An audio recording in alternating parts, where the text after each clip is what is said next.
1901 में एंटीकेट्रा आइलैंड के पास एक शिप के मलबे में ये ग्रीक डिवाइस मिला था। 3D स्कैन से पता चला कि इसमें 37 इंटरलॉकिंग ब्रॉन्ज गियर्स थे, जिससे कि ये डिवाइस सूरज और चांद की गतियों का मॉडल बनाकर दशकों पहले ही ग्रहण का पता लगाता था। और 200-300 BC के करीब बना ये एंटीकेट्रा मैकेनिज्म सबसे पहला, देखा जाए तो बड़ा ही पेचीदा कंप्यूटर था, जो कि उस समय के बाद कई हजारों सालों तक इंसानों की नजरों से छुपा रहा। अब ऑफ कोर्स ये आजकल के डिजिटल कंप्यूटर्स की तरह नहीं था, ये एक एनोलॉजी पर काम करता था। इसके गियर्स कुछ इस तरह से बनाए गए थे कि इसके कुछ डायल्स का मोशन सूरज और चांद के मोशन को मिमिक करता था। ये एक एनालॉग कंप्यूटर था। ये है 2 नंबर्स को ऐड करने वाला एक सिंपल सा एनालॉग कंप्यूटर। देखिए, अगर आप ब्लैक व्हील को थोड़ा सा घुमाएंगे और देन व्हाइट व्हील को थोड़ा कम या ज्यादा जो भी घुमाएं, ये जो ग्रे व्हील है ना, ये आपको दोनों का सम देगा। एंड इसका ठीक उल्टा ये है एक डिजिटल कंप्यूटर, जहां पे आप 2 सिंगल बिट नंबर्स को ऐड करते हो। लाइक यहां 0 + 0 होगा 0, 0 + 1 होगा 1 और 1 + 1 2 होगा। ये 2 डिवाइसेस हमें एनालॉग और डिजिटल कंप्यूटर्स के बीच का फर्क बताते हैं। एनालॉग कंप्यूटर्स में इनपुट और आउटपुट एक रेंज में आते हैं, वहीं डिजिटल कंप्यूटर्स में फिक्स वैल्यूज मिलती हैं। एक एनालॉग कंप्यूटर में जिन चीजों से इनपुट आता है ना, वो फिजिकली एग्जिस्ट करती हैं, लाइक जैसे कि ये पहिया कितना घूम रहा है। वहीं डिजिटल कंप्यूटर सिंबल्स पर काम करते हैं, लाइक 0 and 1। अगर आंसर है 2, तो कंप्यूटर के अंदर तो कोई ऐसी चीज नहीं है जो 1 से दुगनी हो। वहीं एनालॉग कंप्यूटर में ऐसा है। तो हजारों सालों से लोग एंटीकेट्रा मैकेनिज्म, रूलर्स जैसे एनालॉग कंप्यूटर्स के साथ ही एबाकसेस जैसे डिजिटल डिवाइसेस भी यूज करते आए हैं। यहां तक कि 1960 तक दुनिया में सबसे पावरफुल कंप्यूटर्स एनालॉग कंप्यूटर्स ही होते थे। डिजिटल कंप्यूटर्स का आगमन तो सॉलिड स्टेट ट्रांजिस्टर्स बनने के बाद हुआ, और अब तो जैसे सब कुछ ही डिजिटल है। ज्यादातर लोगों ने तो एनालॉग के बारे में सुना भी नहीं है, पर आज हम उन्हें बताएंगे। मोर्स लॉ वो आइडिया है जो कहता है कि चिप्स पर लगे ट्रांजिस्टर्स हर साल डबल हो सकते हैं। उनकी लिमिट आने वाली है क्योंकि ट्रांजिस्टर्स अब लगभग एटम्स जितने छोटे होने वाले हैं, और साथ ही मशीन लर्निंग में एडवांसमेंट्स डिजिटल कंप्यूटर्स को उनकी लिमिट दिखा रही है। और इन सब दिक्कतों का सलूशन है शायद न्यू जनरेशन के ये एनालॉग कंप्यूटर्स। इंसान हजारों सालों से जिस एक दिक्कत से स्ट्रगल कर रहा है वो है टाइड्स का अनुमान लगाना। नेपोलियन और उनके आदमी रेड सी की टाइड्स में हुए एक मिस कैलकुलेशन की वजह से लगभग मरते मरते बचे थे, और सेलर्स को भी टाइड्स की सही जानकारी चाहिए होती थी ताकि बिना भटके पोर्ट्स तक वो आ पाए। एंड पृथ्वी पर ज्यादातर कोस्टल एरियाज हर दिन 2 हाई 2 लो टाइड्स एक्सपीरियंस करते हैं, पर उनकी टाइमिंग और साइज अलग अलग होता है, जो कई लोकल फैक्टर्स जैसे कि समुद्र की गहराई और तट के शेप पर डिपेंड करता है। 70s के अंत में टाइड्स को डिस्क्राइब करने के लिए पियर सिमन लाप्लास कुछ कॉम्प्लेक्स डेरिवेटिव इक्वेशंस बनाते हैं, पर उनसे कोई प्रैक्टिकल सॉल्यूशन तो नहीं निकलता था, इसीलिए उस समय वो कुछ काम तो नहीं आई। पर हाँ, उन इक्वेशंस को बनाते समय लाप्लास को एक कमाल की चीज पता चली थी कि टाइड सिर्फ कुछ एस्ट्रोनॉमिकल फ्रीक्वेंसीज की वजह से होती हैं, जैसे कि सूरज, चांद और चांद के ऑर्बिट की एसेंट्रिसिटी। ये तीनों फैक्टर्स टोटल टाइड कर्व की पर्टिकुलर एम्पलीट्यूड और फेज की साइन वेव को बनाने में मदद करते हैं। और अगर कोई इन तीनों कंपोनेंट्स को सही से ऐड कर सके तो फाइनली टाइड्स को प्रेडिक्ट कर पाएगा, जिसमें लगभग 1 सदी और लग गई। एंड 1860s में विलियम थॉमसन या कहें कि लॉर्ड केल्विन ने ये चैलेंज लिया। उस समय दुनिया की पहली ट्रांस अटलांटिक टेलीग्राफ केबल बिछाने के लिए कई समुद्री सफर करते हुए इन्हें समुद्र से ही प्यार हो गया। एंड अब ये अपना पूरा साइंटिफिक टाइम टाइड्स को मेजर और प्रेडिक्ट करने में लगा रहे थे। नाउ उस समय टाइड गेजेस सी की हाइट पेपर रोल पर रिकॉर्ड करने के लिए बॉय यूज करते थे। अब केल्विन ये पता करने की कोशिश कर रहे थे कि लाप्लास की पर्टिकुलर फ्रीक्वेंसीज की साइन वेव्स को कैसे ऐड किया जाए ताकि ऑब्जर्व्ड टाइडल कर्व मिल जाए। अब मेन आइडिया था फ्रेंच मैथमेटिशियन जोसेफ फोरियर के पेपर्स, जिसमें उन्होंने बताया कि कैसे हम किसी फंक्शन को अलग अलग साइन वेव्स में तोड़ सकते हैं। पर ज्यादातर इंग्लिश मैथमेटिशियंस इनके काम को लेकर श्योर नहीं थे, पर थॉमसन दीवाने हो गए थे। एंड 17 की उम्र में इनका पहला पेपर फोरियर के डिफेंस में ही था। अब भले ही फोरियर की टेक्निक इस काम के लिए बहुत ही सीधा अप्रोच थी, पर इसमें भी कंप्यूटेशन बहुत ज्यादा थी। तो सबसे पहले टाइड के कर्व्स को छोटे छोटे हिस्सों में डिवाइड कीजिए और फिर हर इंटरवल की टाइड लेवल का मल्टीप्लाई आपकी फ्रीक्वेंसी की साइन वेव के साथ में कीजिए। इन सारे रेक्टेंगल्स का एरिया ऐड कर लीजिए और टोटल टाइम से इसे डिवाइड कर दीजिए। इससे आपको एक सिंगल कोएफिशिएंट मिल जाएगा और इन फ्रीक्वेंसी के साथ साइन वेव का एम्पलीट्यूड। यही प्रोसेस आपको रिपीट करनी है सेम फ्रीक्वेंसी को लेकर कोसाइन फंक्शन के साथ। अब केल्विन को यह लगा कि सटीक प्रेडिक्शन के लिए उन्हें 10 अलग अलग फ्रीक्वेंसी कंपोनेंट्स की जरूरत पड़ेगी। इसीलिए कुल मिलाकर ये बहुत ही ज्यादा कैलकुलेशन हो जाएगी, बहुत ज्यादा मेहनत बस एक जगह की टाइड्स प्रेडिक्ट करने के लिए। दूसरी जगह की प्रेडिक्ट करने के लिए उन्हें यही सारी कैलकुलेशंस दोबारा करनी पड़ेगी। और ये तो सिर्फ आधी दिक्कत थी। जैसे ही एम्पलीट्यूड और साइन वेव फंक्शंस के फेज में आ गए, आपको उन्हें ऐड करना होगा टाइड्स प्रेडिक्ट करने के लिए। वर्षों तक टाइड्स का कैलकुलेशन और प्रेडिक्शन लॉर्ड केल्विन हाथों से करते रहे। फिर उन्होंने सोचा कि कोई मशीन बनाई जा सकती है जो इन कैलकुलेशंस को ऑटोमेटिकली कर दे। एंड उनके शब्दों में कहें तो ब्रेन के बदले ब्रास। यहां बने एनालॉग कंप्यूटर्स 1 सेंचुरी तक यूज में रहे थे। इवन वर्ल्ड वॉर 2 के रिजल्ट में भी इनका मेन योगदान था। नाउ केल्विन ने प्रेडिक्शन की प्रॉब्लम से शुरुआत किया और एम्पलीट्यूड और फेज के पता होने पर साइन वेव्स को ऐड करना शुरू किया। अब यहां पे वो जानते थे कि साइनोसॉइडल मोशन क्रिएट हो सकता है स्कॉच यॉर्क से। ये रोटेशनल मोशन को लाइन में कन्वर्ट कर देता था। पर एक टाइड प्रेडिक्शन करने के लिए उन्हें 10 साइन वेव्स को ऐड करना था, तो उन्हें एक मैकेनिकल एनालॉग चाहिए था एडिशन के लिए। तो 1872 में इस प्रॉब्लम पे अटके हुए केल्विन अपने टाइडल प्रोजेक्ट के स्पॉन्सर ब्रिटिश एसोसिएशन से मिलने के लिए जा रहे होते हैं और ट्रेन में उन्हें अपना एक आविष्कारक दोस्त ब्यूशैम्प टावर मिल जाते हैं। केल्विन उन्हें अपनी दुविधा बताते हैं और टावर उन्हें कई पुलिस से पास होने वाला चेन यूज करने की राय देते हैं। एंड यही वो जोड़ने का तरीका था जिसकी केल्विन को तलाश थी। स्कॉच यॉर्क से एक पुली अटैच करके एंड उनके अराउंड वेटेड कॉर्ड यूज करके अब वो देखा जाए तो मैकेनिकली कई सारे फंक्शंस को ऐड कर सकते थे। उन्होंने इस पूरे प्लान को पेपर पे उतार लिया अपने सफर के दौरान और ब्रिटिश एसोसिएशन को ये प्लान दिखाकर अपनी फंडिंग सिक्योर कर ली और पैसे लेकर घर वापस आ गए। अगर आपको अलग अलग फ्रीक्वेंसी के कंट्रीब्यूशन का रिलेशन पता है तो आप केल्विन के तरीके से ज्यादा मैथ्स करने से बच सकते हैं। और ये एक बहुत बड़ा इंप्रूवमेंट था उस समय पे। इसे 4 घंटे तक चलाने से पूरे साल की टाइड्स का पता चल जाता था, पर कई सालों तक बाकी का आधा मुश्किल काम हाथ से ही किया जाता था, और वो है टाइडल कर्व को उसके कंपोनेंट फ्रीक्वेंसीज में तोड़ने का काम। इसे ऑटोमेट करने के लिए केल्विन को एक ऐसी मशीन चाहिए थी जो टाइड कर्व को साइन फंक्शन से मल्टीप्लाई करके उसका इंटीग्रल निकाल ले। अब ऐसा डिवाइस देखने में कैसा लगेगा? नाउ अपने भाई जेम्स थॉमसन के साथ मिलकर केल्विन ने मैकेनिकल इंटीग्रेटर को ट्राई किया। इसमें रोटेटिंग डिस्क पर एक बॉल होती थी। इसमें डिस्क की रोटेशन की वजह से बॉल सेंटर से जितनी दूर होती है वो उतनी ही फास्ट मूव करती है, और अगर बॉल सेंटर में होती है तो वो बिल्कुल मूव ही नहीं करती है, और अगर ये लेफ्ट साइड में होती है तो ये उल्टी डायरेक्शन में मूव करती है। अब यहां बॉल के मोशन को ग्राफ पेपर पर उतारने के लिए एक रोलर की मदद ली जाती थी जो कि पेन को पेपर पे अप डाउन करता रहता था। नाउ अब ये ऐसे काम करता है कि आपको जिस भी फंक्शन को इंटीग्रेट करना है आप स्टाइलस का यूज करते हो।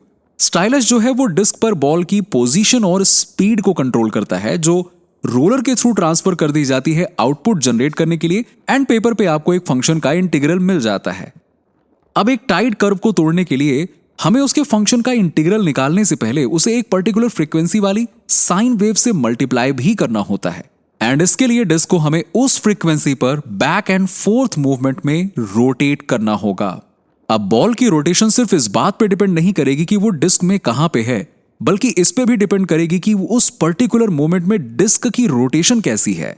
एंड आप स्टाइलस से टाइड कर्व को ट्रेस करोगे जो घूमते डिस्क पर बॉल को बैक एंड फोर्थ रोटेट करवाएगा, एंड रोलर टाइड कर्व से इंटीग्रल और साइन वेव को एड अप कर देगा, एंड देन सिंपली टाइम से डिवाइड करने पर आपको मिलेगा कोएफिशिएंट।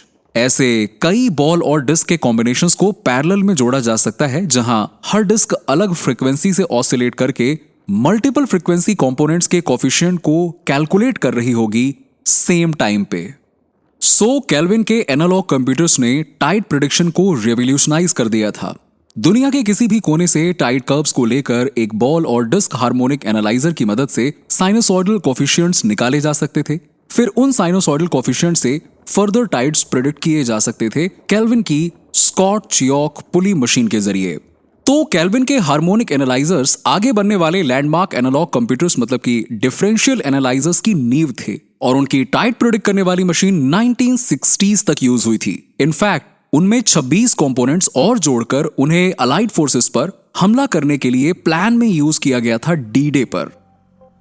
नाउ वर्ल्ड वॉर में जर्मन्स ने अनुमान लगाया कि अटैक्स लो टाइड्स पर होंगे, जिससे कि अलाइड फोर्सेस के सोल्जर्स को बीच पर कम टाइम बिताना पड़ेगा।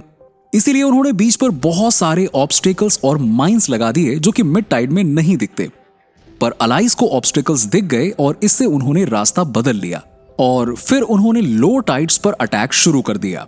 ऐसे में डेमोलिशन टीम को आगे जाकर ऑब्स्टेकल्स को हटाने का मौका मिल गया और बाद में गए सोल्जर्स और बोट्स पानी बढ़ने पर भी आ सके, जिससे ना उन्हें ऑब्स्टेकल से कोई दिक्कत हुई एंड ना ही बीच पर ज्यादा टाइम रुकना पड़ा। तो पांचों लैंडिंग बीचेस पर पानी के कम होने का टाइम अलग अलग था, इसीलिए टाइड प्रेडिक्शन के अकॉर्डिंग अटैक का टाइम भी अलग अलग हो गया था। सो वर्ल्ड वॉर 2 में ये इकलौता एनालॉग कंप्यूटर का यूज नहीं था। डाइव बॉम्बर्स एयरक्राफ्ट अचानक से आसमान से नीचे अपने टारगेट पर ठीक 80 डिग्रीज के एंगल पर बॉम्ब गिरा देते थे। अब अटैक इतनी जल्दी होता था कि नीचे लोग रिएक्ट ही नहीं कर पाते थे। सो यूएस ऐसे डिवाइसेस खोजने लगा जो ऑटोमेटिकली डाइव बॉम्बर्स पर गन को एम कर दे। अब सारे प्रपोज सॉल्यूशंस मेनली इन दो कैटेगरीज में से थे। कुछ केल्विन के जैसे एनालॉग कंप्यूटर्स थे और वहीं कुछ फास्ट कंप्यूटर्स थे। मैकेनिकल कैलकुलेटिंग मशीन्स जैसे कि एबेकस जो कि सदियों से यूज किए जा रहे थे, पर ये सब काफी स्लो थे एम करने के लिए। ये नई कैलकुलेटिंग मशीन्स यूज करती थी तेजी के लिए इलेक्ट्रिकल पल्सेस का।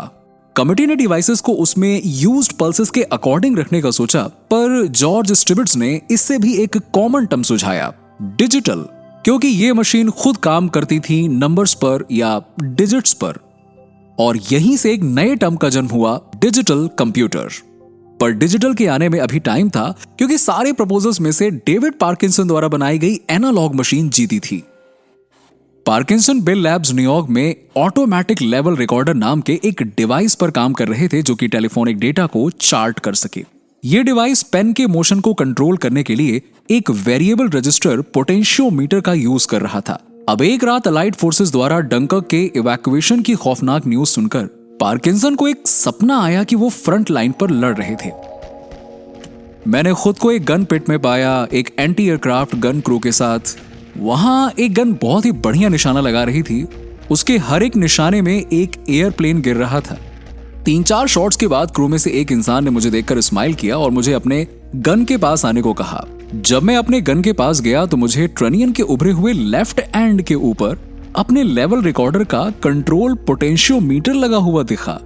और जब आंख खुली तो उन्हें रियलाइज हुआ कि जिस डिवाइस से वो पेन कंट्रोल कर रहे हैं, एक्चुअली में उससे तो एंटी एयरक्राफ्ट की गन कंट्रोल हो सकती है। उन्होंने ये आइडिया अपने सुपरवाइजर के साथ शेयर किया और मिलिट्री से अप्रूवल के बाद वो निकल पड़े पार्किंसन के सपनों को सच करने। बेल लैब के रिसर्चर्स ने हाल ही में एक analogue electric device operational amplifier या ऑप-एम्प बनाया था। ये वोल्टेज के साथ प्लस माइनस और मैथमेटिकल ऑपरेशंस कर सकता था, जैसे कि उन्हें इन्हीं ऑप-एम्प्स का यूज करके एनालॉग कंप्यूटर्स बनाने थे जो कि एंटी एयरक्राफ्ट गन्स के लिए बैलिस्टिक इक्वेशंस सॉल्व कर सके। रडार और ऑप्टिकल साइट से दुश्मन प्लेन्स की स्पीड, एल्टीट्यूड और डायरेक्शन का पता लगाकर M9 गन डायरेक्टर फटाफट से ट्रेजेक्ट्री और कुछ और भी चीजें कैलकुलेट कर देता था। और पोटेंशियोमीटर का इस्तेमाल किया जाता था गन की डायरेक्शन को फिक्स करने के लिए। ये कोई पहला एनालॉग कंप्यूटर नहीं था, पर ये इंपॉर्टेंट वन था। वर्ल्ड वॉर 1 में ऑन एन एवरेज 17,000 बुलेट्स लगी थी एक एरोप्लेन को गिराने में, और 1943 में M9 के इन्वेंशन के बाद ये नंबर घट के रह गया सिर्फ 90। तो जंग के दौरान यूएस ने बहुत खर्च किया एनालॉग कंप्यूटर्स पर। अब मिलिट्री बजट का ब्रेकडाउन करके देखें तो तीसरे नंबर पर सबसे ज्यादा पैसे एक complex mechanical analogue computer Norden bomb sight की डेवलपमेंट और प्रोडक्शन में लगे थे, बट अनफॉर्चुनेटली उनके पैसे बेकार चले गए। तो डच इंजीनियर कार्ल नॉर्डन द्वारा डिजाइन किए गए नॉर्डन बॉम्ब साइट को हाई प्रिसीजन एयर बॉम्बिंग्स के लिए बनाया गया था। तो ये एक साथ 64 एल्गोरिदम्स चलाता था, जिसमें अर्थ के रोटेशन के इंपैक्ट को भी ध्यान में रखा गया था। ये नॉर्डन जंग में सबसे प्रोटेक्टेड चीजों में से एक था। अब ये दुश्मन के हाथों में ना लग जाए, इसीलिए एयरप्लेन बॉम्बर्स को एक गन दी जाती थी, जिससे कि अगर प्लेन क्रैश भी हो जाए तो वो कम से कम इसे डिस्ट्रॉय कर सकें। लेकिन जैसा इसके बारे में बोला गया था, इसने वैसा काम नहीं किया। तो 2000 से ज्यादा पार्ट्स होने की वजह से इसे बहुत प्रिसीजन से बनाना होता था। और एनालॉग कंप्यूटर्स के साथ दिक्कत यह होती थी कि वो फिजिकल डिवाइस रियल वर्ल्ड का मॉडल होता था। इसका मतलब यह हुआ कि किसी भी पार्ट में कोई भी कमी एंड कैलकुलेशन सही नहीं मिलेगा। और क्योंकि हर पार्ट के बीच में कनेक्शंस में थोड़ा फर्क तो हमेशा होगा ही होगा, इसीलिए 2 बार सेम कैलकुलेशंस के रिजल्ट्स सेम नहीं आएंगे। एंड जब अमेरिका जापान के अगेंस्ट था, तो बॉम्ब साइट यूज करने वाले एरोप्लेन्स जरूरी जापानीज वॉर इंफ्रास्ट्रक्चर को डिस्ट्रॉय नहीं कर पाए थे। और अंत में यूएस इस अपने प्रिसीजन बॉम्बिंग सिस्टम को छोड़कर नैपैम जैसी पूरी जापानीज सिटी पर ही बॉम्बिंग कर देता है। एंड देन जैसे ही वॉर आगे बढ़ी, डिजिटल कंप्यूटर्स ज्यादा यूज होने लगे।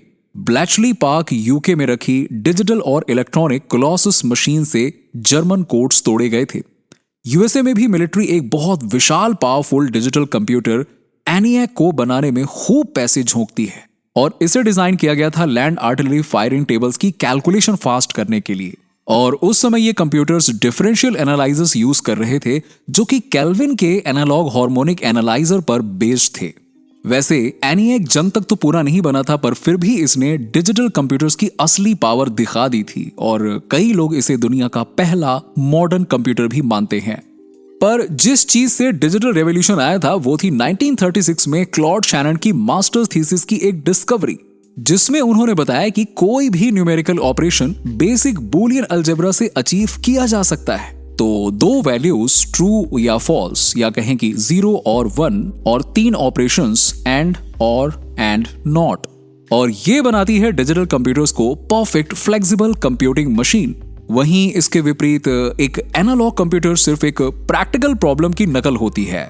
अच्छा, एक और चीज, डिजिटल कंप्यूटर्स 0 और 1 पर ही ऑपरेट करते हैं, तो उनमें नॉइज भी कम होती है। I mean 0 की जगह 1 ले लिया जाए या 1 की जगह 0, ऐसा बहुत ही कम होगा। वहीं दूसरी तरफ एक एनालॉग कंप्यूटर में एक छोटा सा एरर भी पूरे सिग्नल को खराब कर सकता है। इसीलिए आज सब कुछ डिजिटल है। आपके फोन, कंप्यूटर, डेटा सेंटर से लेकर टीवी और रेडियो भी डिजिटली ही ब्रॉडकास्ट होता है, क्योंकि फायदे बहुत ज्यादा हैं। क्योंकि डिजिटल डिवाइसेस सिंबल्स पर काम करते हैं, लाइक 0, 1, इसीलिए ये एग्जैक्ट आंसर्स देते हैं। कैलकुलेशंस रिपीट करके देख लीजिए, आंसर्स सेम ही मिलेगा, और इन पर नॉइज का असर बहुत कम होता है। प्लस क्योंकि कुछ ही कंप्यूटर से लगभग सारी की सारी कंप्यूटेशन हो जाती है, इसीलिए ये कंपोनेंट्स काफी ऑप्टिमाइज और छोटे होते गए, और at last perfect computing device बन गए। अब आप सोचोगे कि एनालॉग कंप्यूटर्स तो जा चुके होंगे, वो पुरानी चीज बन गए होंगे, लेकिन शायद इनका कमबैक होने वाला है। आज के जमाने में ऐसे कई स्टार्टअप्स हैं जो एनालॉग कंप्यूटर्स पर काम कर रहे हैं, पर ऐसा क्यों हो रहा है, एनालॉग का क्या फायदा हो सकता है, ये सब एक वीडियो में मैं रखने वाला था, लेकिन 20 मिनट में इसे खत्म नहीं किया जा सकता। बाकी की कहानी मैं आपको अगले वीडियो में बताऊंगा, इसीलिए सब्सक्राइब करके रखिएगा, कहीं आपसे बाकी की कहानी मिस ना हो जाए। मिलते हैं नेक्स्ट वीडियो में।